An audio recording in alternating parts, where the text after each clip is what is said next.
Well, we're here in Chicago at the Water Environment Federation Conference looking at water technology and innovations, ways to bring fresh, safe drinking water and sanitation services to people worldwide. So when natural disaster strikes, it's most often water that kills. I wanted to read that because I think that's an important statement.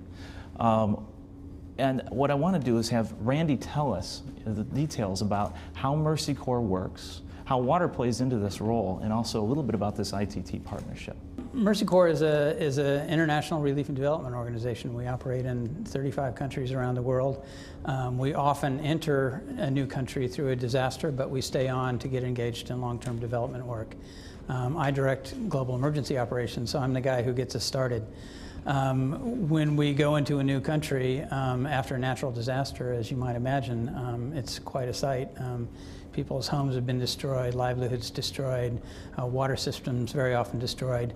What is a crisis at that point can easily become a disaster if you don't address the basic issue of water. It's the most fundamental need that people have in disasters. So early on, we look to assess what water needs are and do what we can to respond to that. And this partnership, I think, is going to help us to be much more effective and robust in doing that. So in these disaster situations, I mean, paint us a little bit more of a picture. What are the needs? What are the most immediate needs?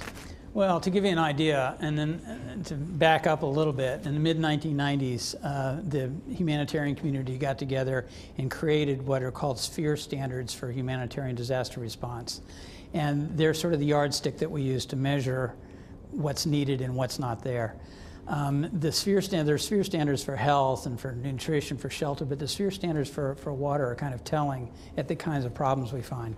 The sphere standard for water quantity, the basic sphere standard, is there must be 15 liters of water per person per day. That's 4 gallons, okay? Okay, in the United States, we consume about 200 gallons, 50 times more than that, per person per day.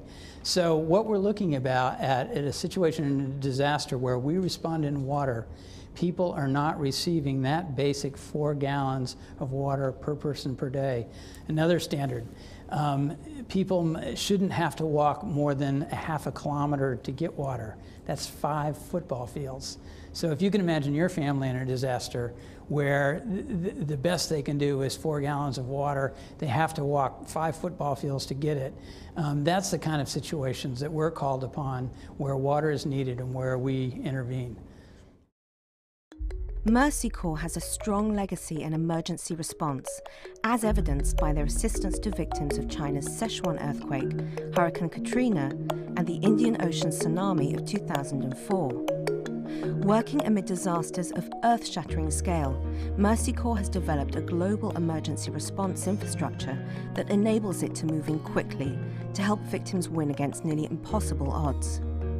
Most recently, Mercy Corps deployed people, technology, and funds to survivors of May's deadly earthquake in Sichuan province, China. Mercy Corps consistently ranks as one of America's most effective and efficient charitable organizations. Over the last 5 years, more than 89% of resources have been allocated directly to programs. With their undying dedication to delivering rapid, life-saving aid to people in need, Mercy Corps is an ideal partner for ITT and its Watermark initiative. Those are some powerful images. Now, Colin, from the corporate standpoint, ITT is involved through the Watermark program in bringing water to schools, water and sanitation to schools. Now you're adding, in a sense, an emergency response piece to that portfolio. How does that play? Why add this piece now? Well, we have a business that works in 140 countries around the world. We've got 40,000 employees in ITT, and we're all passionate about our business, but we also have a greater cause that we want to serve. And whether it's employees that are in our defense business that have been helping USAID with communication networks through their business as these tragedies hit, or whether it's people in motion and flow control business within ITT, the leader of which, Nick Hill, who has helped build this program for ITT, or whether it's the people that are in the fluid technology group in which I work, where water is our business every day.